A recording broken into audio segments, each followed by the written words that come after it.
김정은주의라는 용어를 사용하고 있다고 국정원이 밝혔습니다. 또 당 회의장에서 김일성과 김정일 사진도 없앴다고 전했습니다. 사퇴 압박 논란을 낳은 황무성 전 성남국외공사장이 수익 배분 50% 이상을 보장했던 대장동 사업 공모 지침서가 변경됐다며 불순 세력의 행위로 의심된다고 주장했습니다. 이재명 후보의 음식점 총량제 발언에 야당은 헛소리 총량제라고 비판했습니다. 여당 내부에선 이 후보의 기본소득 개념에 동의하지 않는다는 의견도 나왔습니다. 위드 코로나 시행을 나흘 앞두고 하루 확진자가 2,000명을 넘어섰습니다. 얀센 백신 접종자에 대해선 부스터샷 예약이 시작됐습니다. 어젯밤 20대 만취 운전자가 몰던 차량이 인도를 덮쳐 19살 새내기 대학생이 숨졌습니다. 정부의 노태우 전 대통령 국가장 결정에도 일부 지방자치단체가 조기 개항을 하지 않았습니다. 국가장 반대 국민청원이 오르는 등 갈등도 이어졌습니다. 국민의힘이 결정한 경선 방식과 비슷한 문항으로 실시한 여론조사 결과가 발표됐습니다. 전체적으로는 홍준표 후보가, 지지층에선 윤석열 후보가 우세한 것으로 나타났습니다.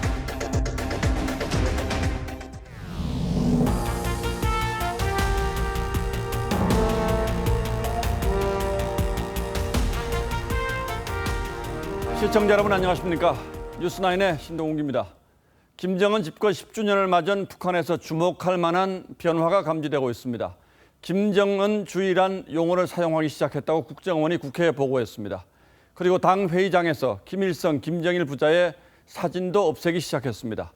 할아버지, 아버지를 뛰어넘는 독자적인 통치 기반을 완성했다는 의미로 국정원은 해석하고 있는데 사실상 김정은 신격화의 시작으로도 볼 수 있습니다. 현대사회에서 유례를 찾아볼 수 없는 3대 세습 통치 체제가 완성돼 가고 있는 북한은 우리에게도 지금 시사점이 적지 않습니다. 북한에서는 지금 어떤 일이 벌어지고 있는지 국정원의 발표 내용 먼저 집중적으로 전하겠습니다. 권은영 기자입니다. 김정은주의를 북한의 어떤 새로운 독자적인 사상 체계로 정립하는 시도가 좀 있는 것 같다. 북한 김정은 위원장은 당 회의장에 걸린 김일성, 김정일 사진을 없애면서 선대와의 차별화도 시도하고 있습니다. 김정은 집권 10년을 맞아서 당 회의장 배경에서 김일성, 김정일 사진을 없앴고 국가 지도 이념에 자기 이름을 넣은 건 김정은이 3대에 걸친 신격화 통치에 시동을 걸었다는 분석입니다. 북한이 경제난으로 인해서 사회체제가 불안해질 수 있기 때문에 김정은 위원장의 위상을 김일성급으로 높이기 위해서 김정은 위원장의 건강 이상설에 대해 국정원은 사실이 아니라고 했습니다. 김정은의 체중이 2019년 약 140kg에서 현재 약 20kg가량 감량된 것으로 보이며 건강에는 별다른 문제가 없다고 북한 김여정 부부장이 지난 9월 국무위원회에 임명된 것에 대해선 위상에 맞는 걸맞은 공식 직책이 부여된 것이라며 지금은 외교 안보를 총괄하고 있다고 했습니다. 이런 가운데 유럽 순방을 위해 오늘 출국한 문재인 대통령은 내일 로마 교황청에서 프란치스코 교황과 만나 교황의 방북을 논의할 예정입니다. TV조선 권은영입니다. 통치자를 신으로 떠받드는 이 와중에 북한 주민들의 생활고는 갈수록 비참해지고 있습니다. 돈을 찍어낼 종이와 잉크를 구하지 못해 조잡한 종이에 그림을 그려 돈표로 사용하고 있다는 취지의 보고도 있었습니다. 이러니 다른 사정이 어떨지는 말할 필요도 없을 겁니다. 나달 한 톨까지 확보하라고 김정은이 직접 지시하기도 했다고 합니다. 이어서 구민성 기자가 보도합니다. 심정이다. 살얼음을 걷는 심정이고 그리고 나달 한 톨까지 확보를 하라고 지시하면서 밥 먹는 사람은 모두 농촌 지원에 나서라 이렇게 지시를 갖다가 했다. 국정원은 북한의 식량난이 최악이라고 보고했습니다. 이 나날 일찍이 있어본 적 없는 최악 중에 최악으로 계속된 난국은 우리 혁명의 전진에 커다란 장애를 몰아왔으나 대북 제재와 코로나 봉쇄로 교역이 급감하면서 경제난도 심각합니다. 올해 북중 무역액은 9월까지 1억 8,500여만 달러로 전년 동기 대비 3분의 1 수준에 그쳤습니다. 결국 국가의 기본 기능인 화폐 발행조차 제대로 하지 못하고 있습니다. 이제 북한 중앙은행에서 이제 돈을 찍어내잖아요, 북한 화폐. 이 조폐 용지와 특수 잉크 수입이 중단돼서 북한산 종이로 돈표를 발행했다고 합니다. 이런 상황에서 상부에서 정한 목표를 채우기 위해 무리하게 공장을 돌리다 북한 제2의 비료 공장인 남흥 청년화학공장에서 지난 8월 폭발 사고도 일어났습니다. 소독약 부족으로 북한 주민들 사이에 장티푸스 등 수인성 전염병까지 돌고 있는 실정입니다. 국정원은 북한이 지난 7월 이후 선박편을 이용한 물자 반입을 시작했고 11월에는 중단됐던 단둥 신의주 열차 운영도 개시할 가능성이 있다고 전했습니다. TV조선 구민성입니다. 국회 국감장에서는 박지원 국정원장의 제보 사주 개입 의혹도 쟁점이 됐습니다. 아시는 것처럼 박 원장은 제보 시점을 전후해 고발 사주 의혹의 핵심 당사자인 조성은 씨와 별도로 만난 사실로 공수처에 입건이 돼 있는 상태입니다. 하지만 박 원장은 입건 통보는 받았지만 아직 수사 관련한 일정을 통보받거나 협의 요청을 받은 것은 없다고 밝혔습니다. 성역 없이 고위공직자를 수사하라고 만든 공수처가 국정원장에 대해서는 입건 3주가 넘도록 수사를 하지 않고 있다는 사실이 확인된 셈이죠. 윤동빈 기자가 보도합니다. 공수처는 고발을 접수한 지 22일 만인 지난 5일 박 원장을 선거법 위반 혐의로 입건했습니다. 박 원장이 윤석열 고발 사주 의혹 제보자인 조성은 씨를 만나 사전에 제보에 대해 논의했는지가 조사 대상입니다. 하지만 공수처는 입건 23일이 지나도록 조사 일정을 잡기 위한 협의 요청도 하지 않았습니다. 입건되었다는 사실을 통보는 받았다. 하지만 수사 일정에 대한 협의 요청은 전혀 없었다. 공수처가 손준성 검사에 대한 체포영장이 기각되자 소환 조사도 없이 구속영장을 청구했다 기각된 것과는 대조된다는 지적이 나옵니다. 박 원장은 국감에서 제보사주 의혹과 관련해 이름이 오르내린 것 자체에 대해 사과했습니다. 하지만 본인과 조성은 씨의 제보사주 논란에 대한 의원 질의에는 답변을 하지 않았습니다. 한 4-5가지가 있어가지고 하나하나 사실관계를 질의를 했는데 아주 강하게 답변 거부. 송 검사에 대한 구속영장에 윤석열 후보의 이름을 여러 차례 거론했던 공수처가 선별적으로 수사 의지를 보이는 게 아니냐는 지적이 나옵니다. TV조선 윤동빈입니다. 경기도로부터 사퇴 압박을 받았다고 폭로한 황무성 전 성남도시개발공사 사장이 오늘 다시 입장문을 냈습니다. 사퇴 압박 주장을 자작극이라고 일축했던 이재명 후보 측에 대한 반박 성격의 입장문이었습니다. 황 전 사장은 이 입장문에서 자신이 사표를 낸 뒤 대장동 공모지침서의 수익 배분 구조가 민간업자인 화천대유 측에 유리하게 바뀌었다며 특정 불순 세력이 개입하지 않았다면 있을 수 없는 일이라는 취지의 주장을 했습니다. 해석하자면 사업 구조를 화천대유 측에 유리하게 바꾸기 위해서 자신을 집요하게 내치려 했을 거란 의혹성 주장입니다. 전직 성남도계공 관계자도 조작 가능성이 높아 보인다며 황 전 사장 주장에 힘을 실었습니다. 이태희 기자가 취재했습니다. 황무성 전 사장은 사퇴 압박에 물러난 게 수치스러워 그동안 알리지 않았지만 이재명 후보의 국정감사 답변을 보고 폭로를 결심했다고 털어놨습니다. 시장님이 그만두게 했습니까? 아니면 스스로 그만뒀습니까? 저는 그분이 계속 계시길 바랐어요. 왜냐하면 그분이 상당히 역량 있는 분이셨고. 이재명 후보 측의 녹취록 자작극 주장에 대해선 그럴 이유가 없다며 직권남용 의혹에 떳떳하다면 특검을 통해 밝히라고 주장했습니다. 둘이 앉아서 통화하고 쌈박질하면서 녹음을 했는데 어떻게 자작극을 하냐고. 황 전 사장은 대장동 사업 공모지침서가 조작됐을 가능성도 제기했습니다. 자신은 사퇴 직전 공사가 투자 지분만큼인 50% 이익을 가져가는 것으로 알았는데 검찰에서 보여준 공모지침서엔 1,822억 원 고정 수익을 가져가는 현재 방식으로 바뀌어 있더라는 겁니다. 황 전 사장은 누군가 불순한 의도로 내용을 바꿨다고 주장했고 전직 공사 관계자도 TV조선에 조작 가능성이 높다고 털어놨습니다. 상당히 허술한 점이 많았다. 그래서 충분히 속지를 갈아 꼈을 가능성, 그런 개연성이 충분히 차고 넘친다고.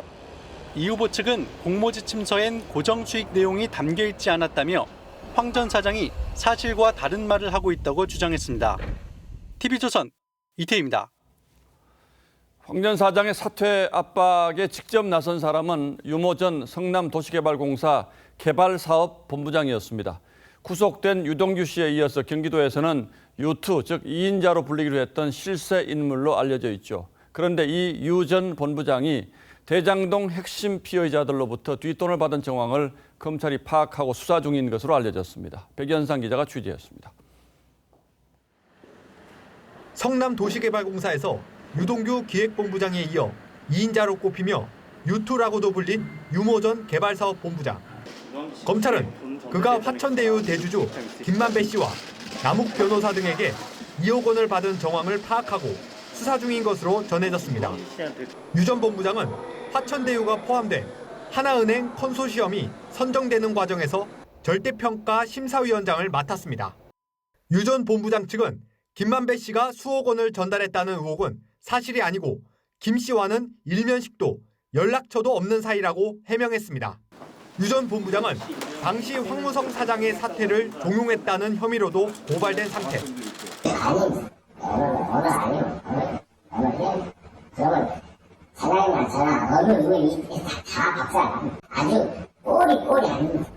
검찰은 조만간 유 전 본부장을 불러 관련 사실을 확인할 예정입니다. TV조선 백연상입니다. 예, 대장동 의혹을 둘러싼 수사는 지지부진한데 성남도시개발공사 초대 사장인 황무성 씨가 사퇴를 종용받았고 그 시점이 대장동 사업 초기 시점과 맞물리면서 새로운 논란으로 번지고 있습니다. 그렇다면 수사는 지금 어떻게 진행되고 있는지 한송원 기자에게 직접 물어보겠습니다. 자, 한 기자 어서 오십시오. 황 전 사장 사퇴를 압박하라고 지시한 사람이 누구인지 이게 이제 밝혀진다면 직권남용 가능성이 있다는 거죠. 이게 수사는 어떻게 진행되고 있습니까? 네, 황 전 사장의 사퇴 압력 사건은 이 사퇴를 종용한 이에게 직권남용 혐의를 적용할 수 있다는 게 법조계의 대체적인 시각입니다. 예. 그런데 변수는 공소시효인데요. 성남도시개발공사 유모 본부장이 황 전 사장에게 사퇴를 종용한 대화가 녹음된 때는 2015년 2월 6일입니다. 예. 그래서 직권남용의 공소시효는 7년이기 때문에 2022년 2월 5일 밤 12시까지가 공소시효인데요. 이렇게 되면 석 달 정도 남았습니다. 관련 녹취와 증언이 있음에도 이 기간 내 범죄 유무를 판단하기가 만만치 않을 수 있다. 이런 분석이 나오지만 그 수사기관은 공소시효 전에 범죄 혐의자를 찾아 기소 여부를 판단해야 하는 상황이 됐습니다. 예, 공소시효는 얼마 안 남았군요. 그런데 유 전 본부장이 이 녹취를 보면 사퇴를 압박하는 정황은 뭐 분명히 드러나 있는데 그 녹취에 등장하는 유 전 본부장은 어떤 입장입니까? 입장문 냈죠? 네, 그렇습니다. 그 유 전 본부장은 황 전 사장이 당시 사기 사건으로 기소됐는데도 이를 알리지 않아 사퇴를 건의한 것이라며 그의 사퇴는 대장동 사업과 무관하다는 취지로 설명했습니다. 예. 그러면서 자진 사퇴하지 않고 임명권자를 운운해 정진상 실장과 당시 이재명 시장 등을 거론했던 것이라고 주장했습니다. 예, 뭐 핵심은 이 직권남용 혐의를 이재명 후보에게 이 직권남용 혐의를 적용할 수 있을 것인가 하는 게 이제 수사의 핵심이 되겠는데 수사가 이재명 후보에게까지 갈 가능성도 있습니까? 네, 그 중앙지검은 어제 이 사퇴 압박과 관련해 이 후보 등이 고발된 사건을 대장동 전담 수사팀에 배당했습니다. 예. 그 중앙지검 범수부장을 포함해 검사 4명을 파견했고 수사팀도 확대된 상태입니다. 이 수사팀 사정을 잘 아는 한 관계자는 공소시효 문제를 잘 알고 있고 검사 충원을 통해 당시 상황을 상세히 들여다볼 계획이라고 밝혔습니다.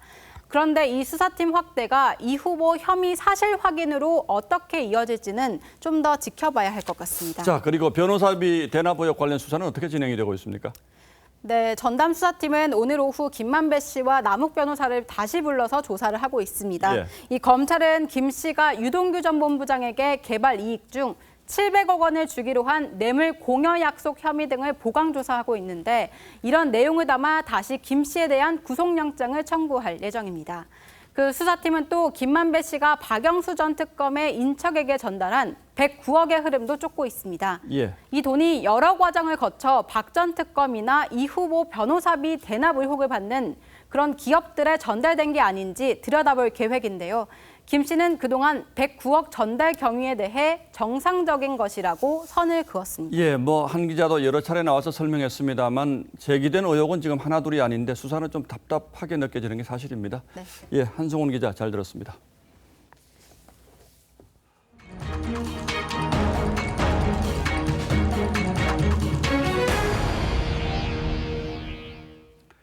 얼마 전 산업부 차관이 대선 캠프가 받아줄 만한 정책을 만들라며 사실상 공약 개발을 지시해서 문재인 대통령의 질책을 받은 바 있습니다. 그런데 여성가족부에서도 비슷한 일이 벌어진 정황이 내부 이메일을 통해 드러났습니다. 야당은 관권 선거가 점점 더 노골화되고 있다며 비판에 나섰습니다. 어떤 내용인지 장용욱 기자가 보도하겠습니다. 국민의힘 하태경 의원이 공개한 여성가족부 내부 이메일입니다. 7월 29일자 정책 공약 차관회의 후라는 파일을 첨부하며 8월 3일까지 수정사항을 제출하라고 적혀 있습니다. 굵은 글씨로 외부 회의나 자문을 구할 땐 공약 관련으로 검토한다는 내용이 일체 나가지 않도록 하라는 주의사항도 덧붙였습니다. 정치중립 위반 문제에 대해서 나름 신경을 많이 쓰고 의식을 했고 입단속을 시켰다는 겁니다.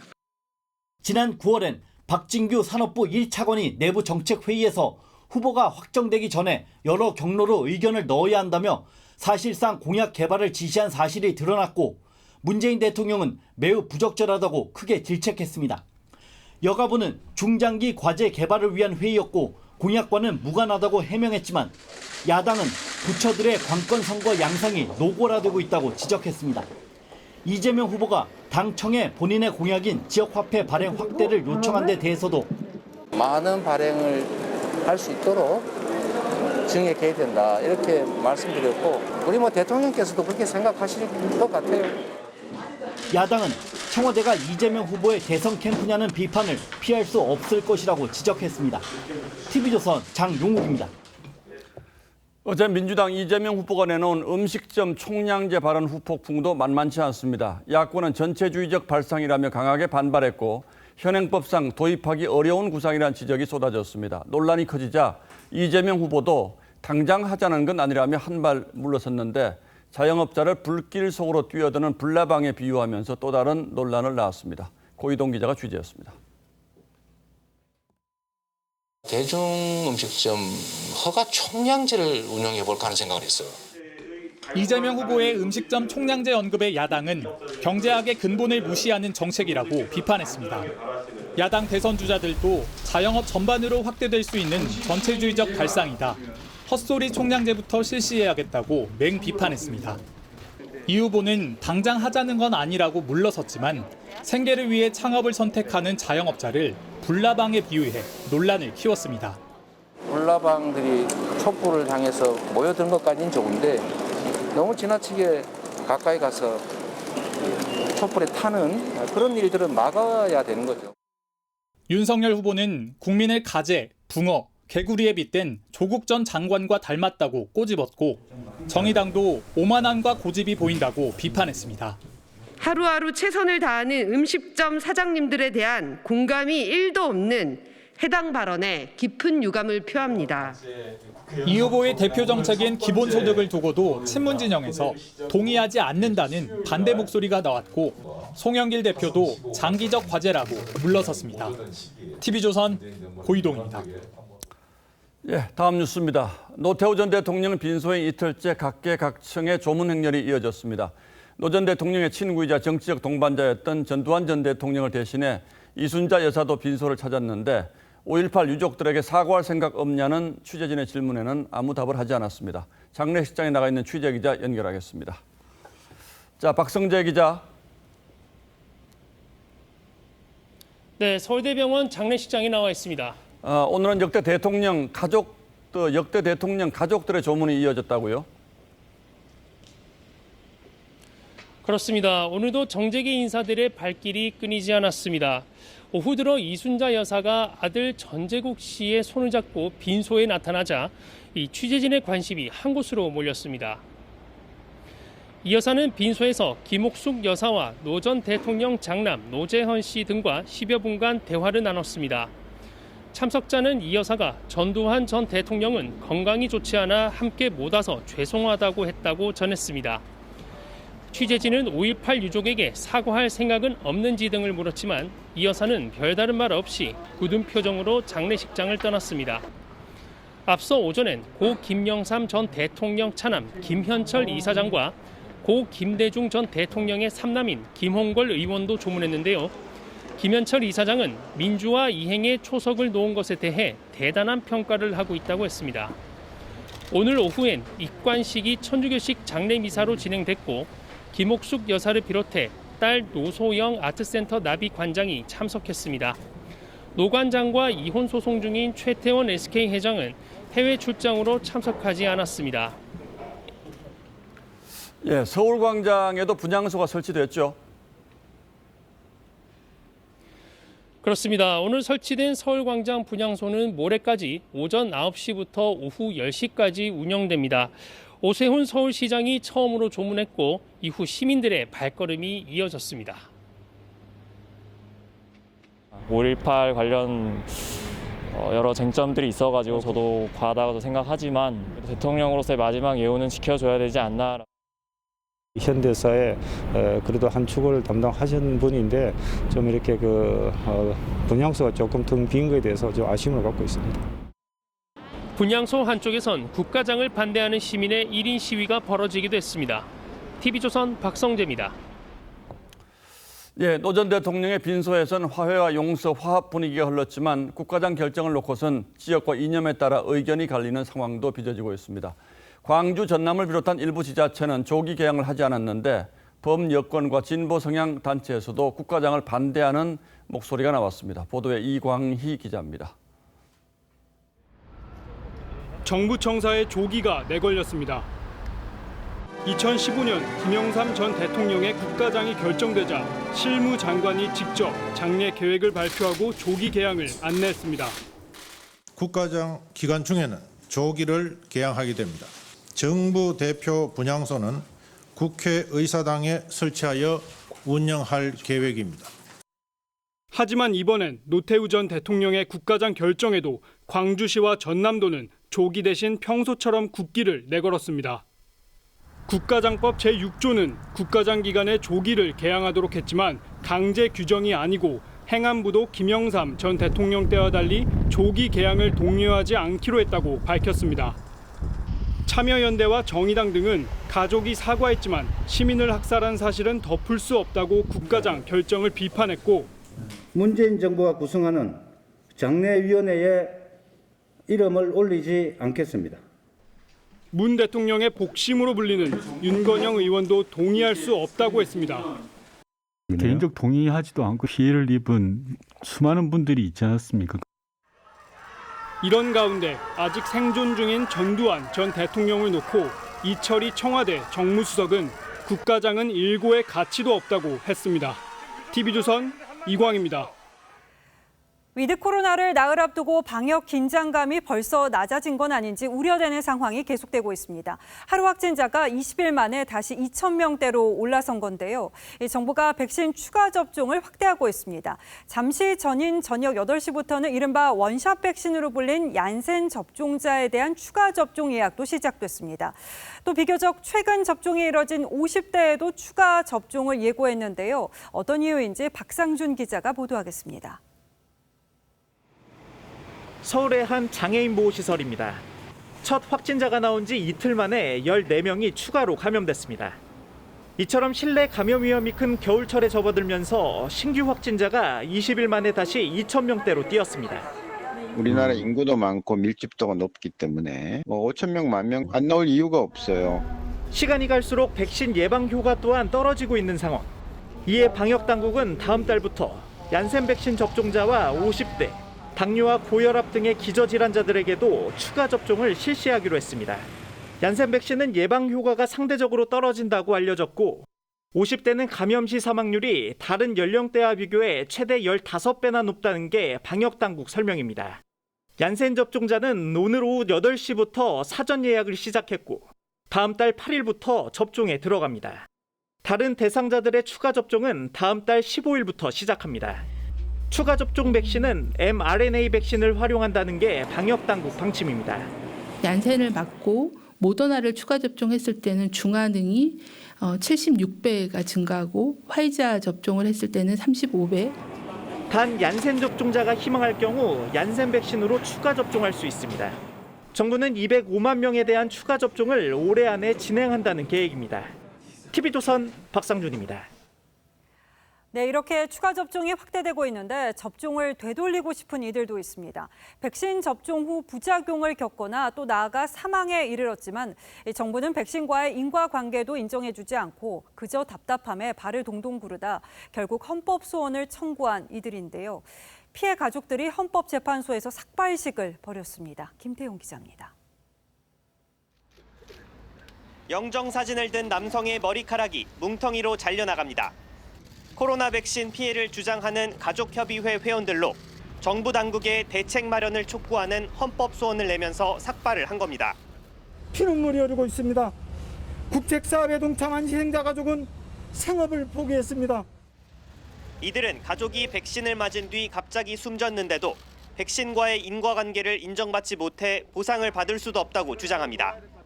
이렇다 할 치료도 받지 못하고 중환자실에서 극심한 고통을 혼자 감당하며 세상을 떠났습니다. 현행법상 백신 피해와 관련해 입증 책임 규정이 따로 없어 피해자가 직접 인과관계를 입증해야 합니다. 고도의 의학 분야입니다. 국민들이 인과성을 입증하는 것은 불가능합니다. 방역 당국이 지금까지 백신 부작용을 인정한 사례는 중증 이상 반응이 5건, 사망은 2건이 전부입니다. 피해 가족 협의회 측은 코로나 접종 피해 발생과 관련해 인과성 입증 책임을 질병관리청장이 부담하도록 입법하지 않은 건 위헌이라며 헌법 소원을 제기했습니다. TV조선 김태훈입니다. 어젯밤 20대 만취 운전자가 몰던 차량이 인도를 덮쳐 19살 대학생이 숨졌습니다. 운전자는 술을 얼마나 마셨는지 경찰 조사를 받지 못할 정도였습니다. 한지은 기자가 보도합니다. 신호대기 차량들 옆으로 흰색 SUV가 빠르게 지나갑니다. 잠시 뒤 경찰차가 오고 다친 사람을 이송합니다.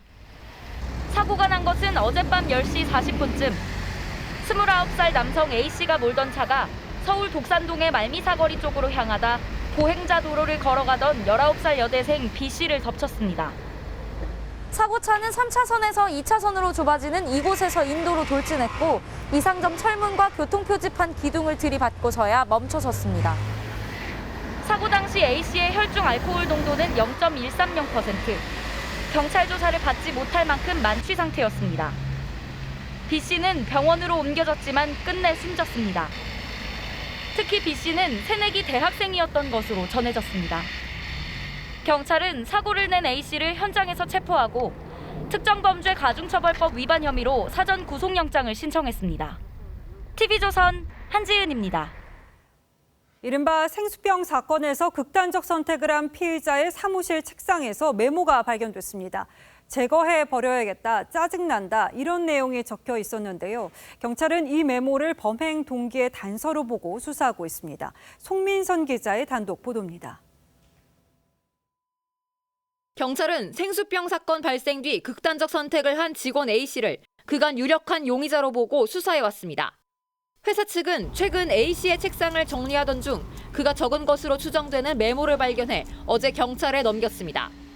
A씨 책상에 쌓여있던 복사 이면지 가운데 한 장에서 발견된 메모로 여기에는 짜증난다, 제거해버려야겠다, 커피는 어떻게 하지 등의 문장이 적혀 있었던 것으로 알려졌습니다. 경찰은 또 사건 발생 몇 주 전 피해자 가운데 의식을 찾은 여성 직원과 A씨가 가벼운 말다툼을 했다는 다른 직원의 진술도 확보했습니다. 경찰은 A씨가 계획 범행을 저질렀을 가능성을 염두에 두고 그가 메모에 언급한 커피 등 다른 음료에 독성 물질을 넣었을 가능성도 수사 중입니다. TV조선 송민선입니다. 이혼한 뒤에 약속한 양육비를 제때 주지 않은 아버지들에 대해 여성가족부가 운전면허 정지 조치에 들어갔습니다. 나쁜 부모를 처벌할 수 있게 된 건데 다만 면허 정지 기간을 100일로 한정하고 있어서 그 실효성에 의문이 제기됩니다. 안윤경 기자입니다. 2010년 이혼한 뒤 5살, 6살 두 아이를 홀로 키우기 시작한 A씨. 전 남편 홍모 씨는 자녀 양육비로 매달 50만 원에서 100만 원을 약속했지만 한 번도 주지 않았습니다. 이혼하고 10원도 받은 적이 없어요. 저랑 우리 애들 피눈물이고 진짜 이건 아동 학대예요. 밀린 양육비 1억 2,500만 원을 받으려 벌인 소송만 20번. 하지만 홍 씨가 잠적해 소장 전달조차 불가능했습니다. 여성가족부는 홍 씨를 포함해 양육비를 주지 않는 아버지 6명에 대해 운전면허를 정지해달라고 경찰에 요청했습니다.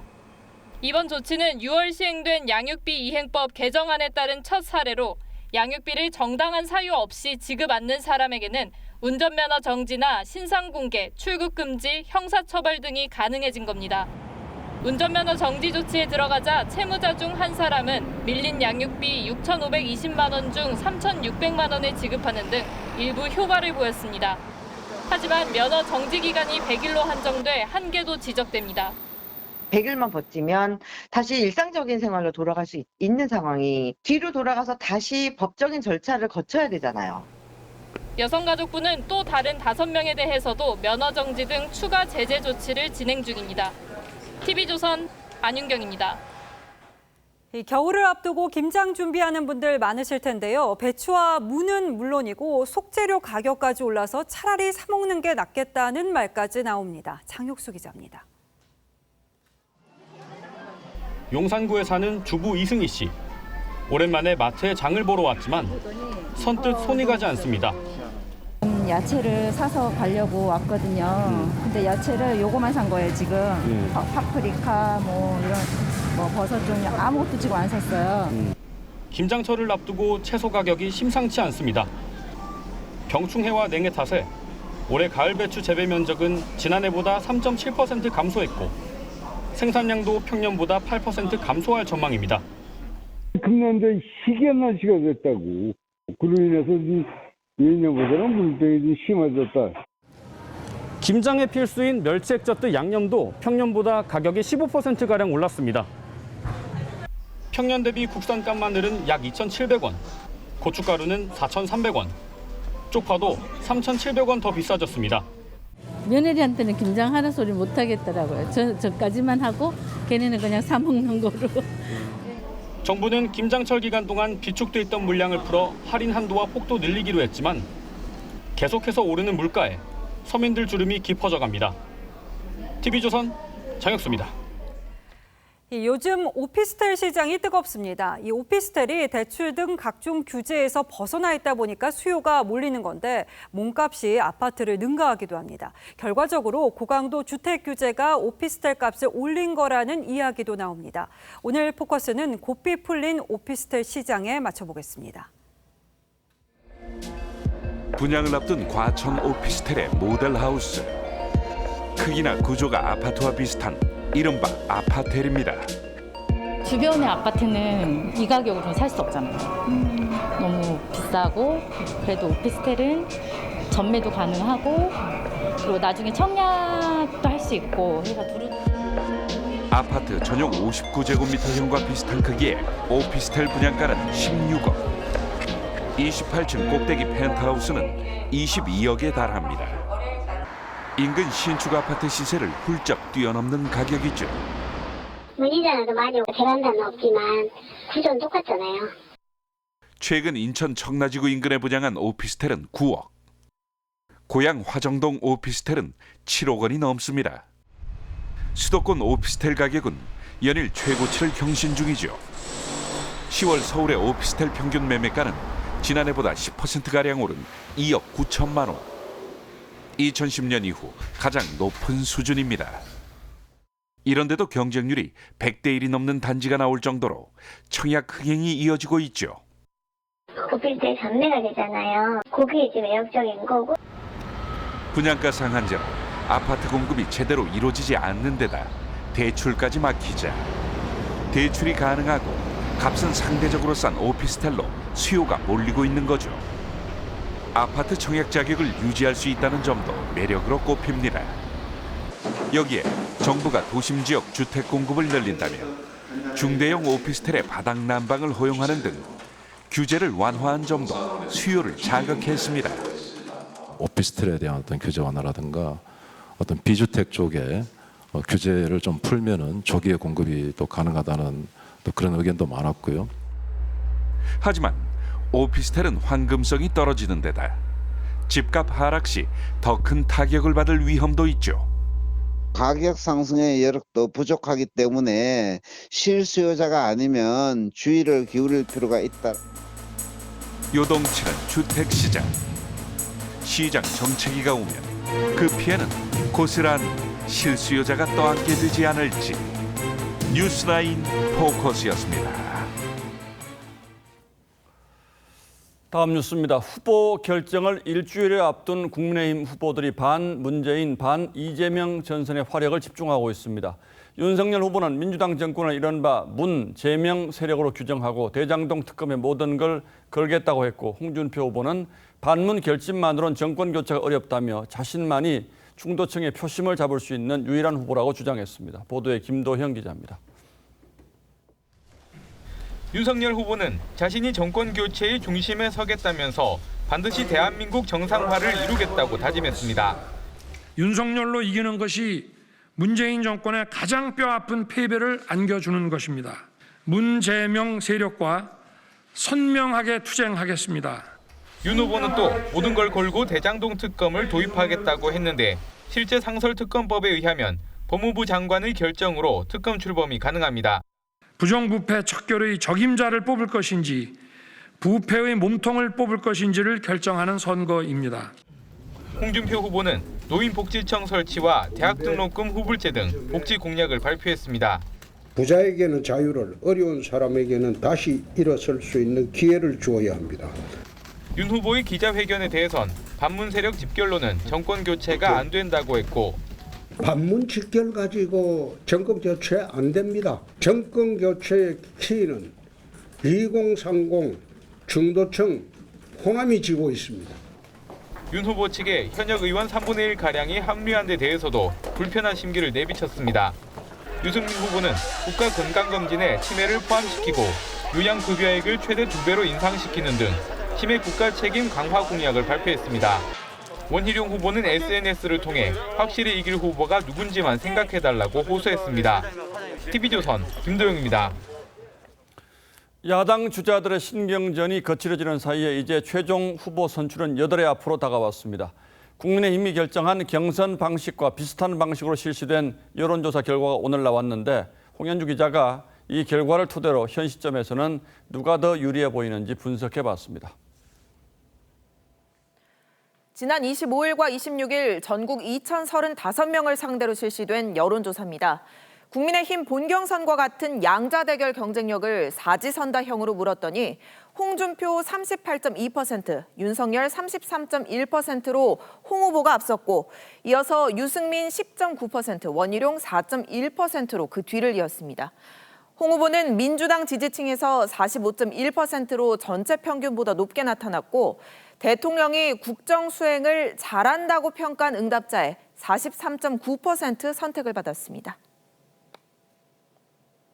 국민의힘 지지층만으로는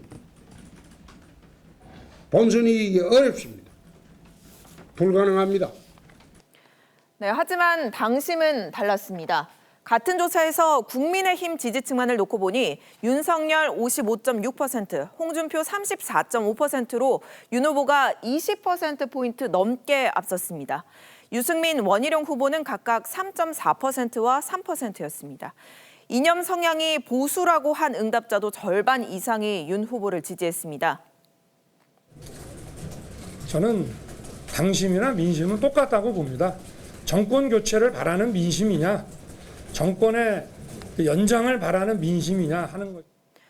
이렇게 발표된 경쟁력 조사와 당심을 경선 룰과 같이 50대 50으로 단순 합산할 경우 윤 후보의 우세를 점칠 수 있습니다. 다만 다음 달 3일 여론조사 전까지 아직 TV토론이 2차례 남아있고, 여론조사에 응답한 국민의힘 지지층이 모두 당원인 건 아니어서 실제 투표 결과를 예단할 수는 없습니다. TV조선 홍현주입니다. 서울시가 그동안 정치적 편향 논란에 휩싸여온 TBS 교통방송 출연금을 100억 원가량 삭감하기로 했습니다. 이 안은 다음 달 서울시 의회 의결을 거쳐야 최종 결정되는데 벌써부터 논란이 뜨겁습니다. 배상윤 기자가 보도합니다.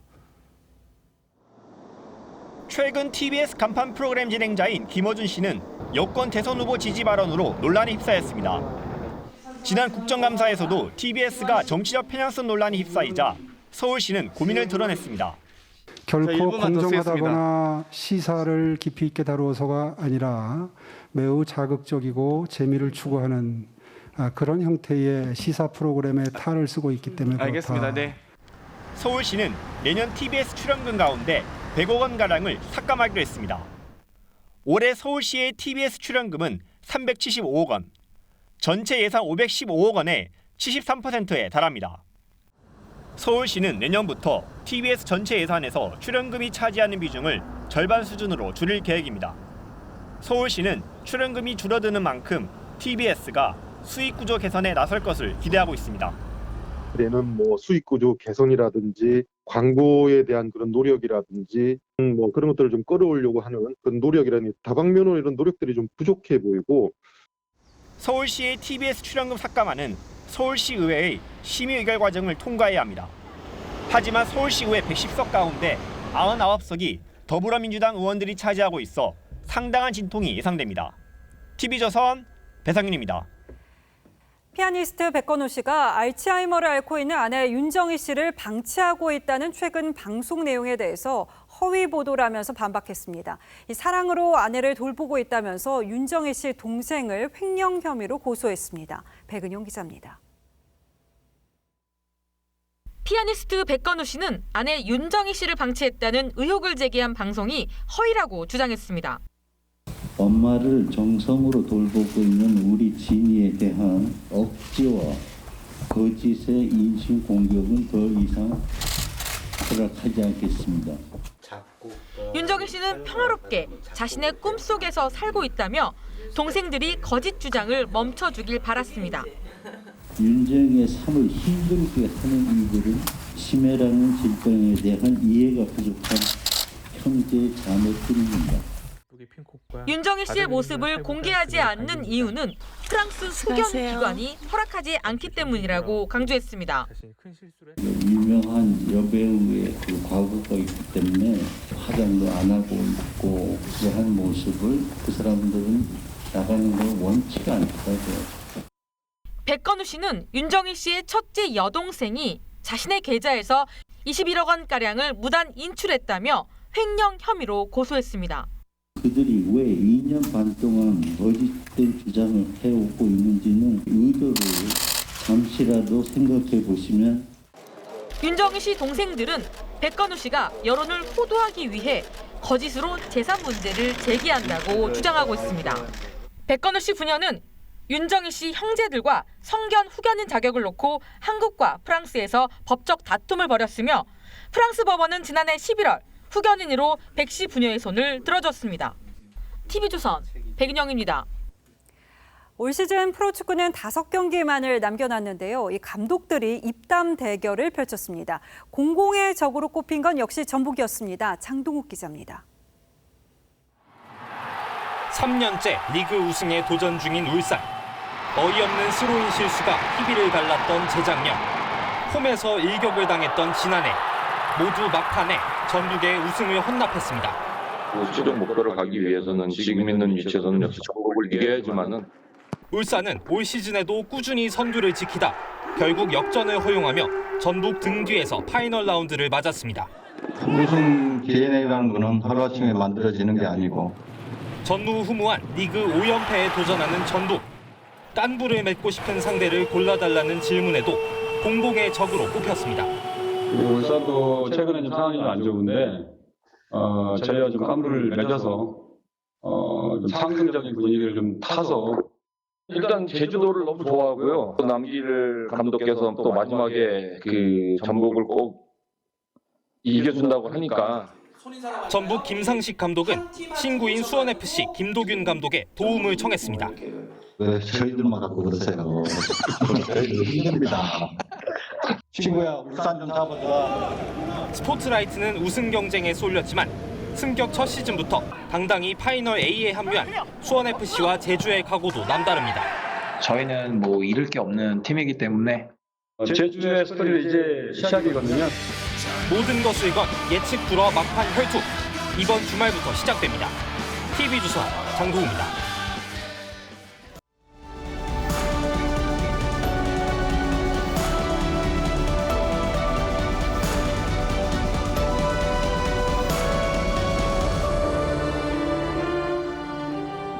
은행 빚에 몰린 형제가 농장을 뺏기지 않으려고 되레 은행을 털러놨습니다. 그런데 작은 은행만 골라 $20씩 푼돈을 빼앗습니다.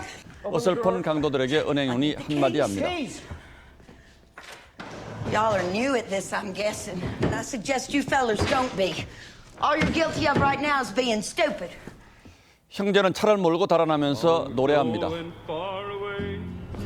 Let the world call me a fool. Things are right between me and you.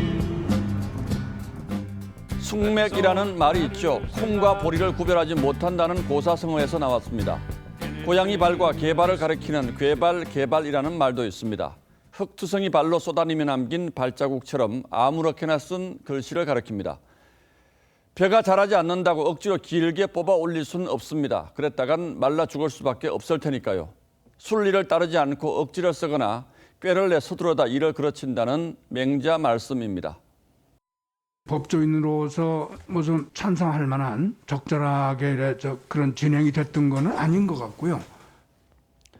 공수처 출범 후 1호 구속영장이 기각된 경위는 법조인이 아니라 보통 사람의 상식으로 봐도 황당합니다. 고발 사주 의혹과 관련한 손준성 검사의 체포영장이 기각되자 불과 사흘 만에 구속영장을 청구한 것부터가 무리수였습니다.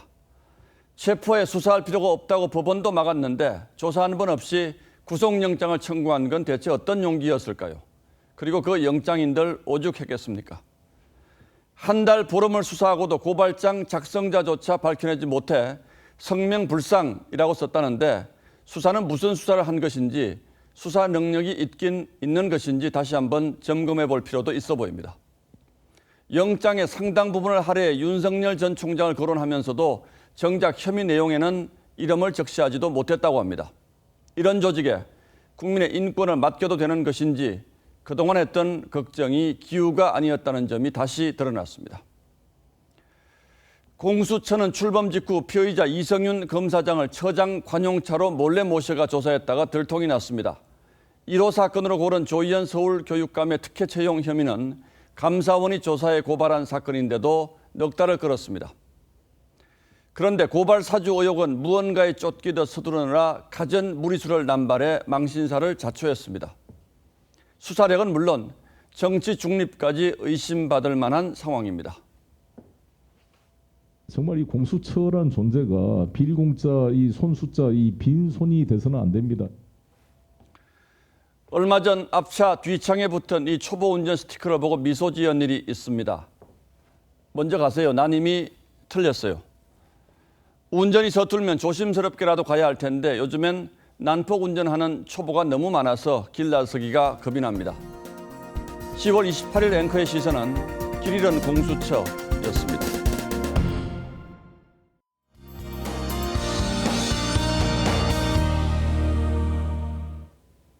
내일도 미세먼지 없이 쾌청한 가을 날씨 즐기기에 좋겠습니다. 대체로 맑은 가운데 구름만 가끔 지나겠는데요. 구름 사이로는 따스한 가을 햇살이 퍼지겠습니다. 그만큼 기온도 크게 오르겠습니다. 보통 이맘때면 서울의 낮 기온은 17도를 보이는데요. 내일은 20도까지 오르겠습니다. 다른 대부분 지역도 가을치고는 따스하겠습니다. 다만 큰 일교차는 여전하겠는데요. 내일 아침 기온은 서울이 10도, 대구와 전주는 8도에서 출발하겠습니다. 동해와 남해상에서는 안전사고에 유의하셔야겠습니다. 바람이 강하게 불겠고요. 물결이 3.5m까지 매우 높게 일겠습니다. 당분간 대체로 맑은 날씨지만 큰 일교차에 면역력이 떨어지기 쉽습니다. 건강도 잘 챙기시면서 가을 날씨 즐기시기 바랍니다. 날씨였습니다. 예, 10월 28일 목요일 뉴스9은 여기서 모두 마치겠습니다. 시청해주신 여러분 고맙습니다.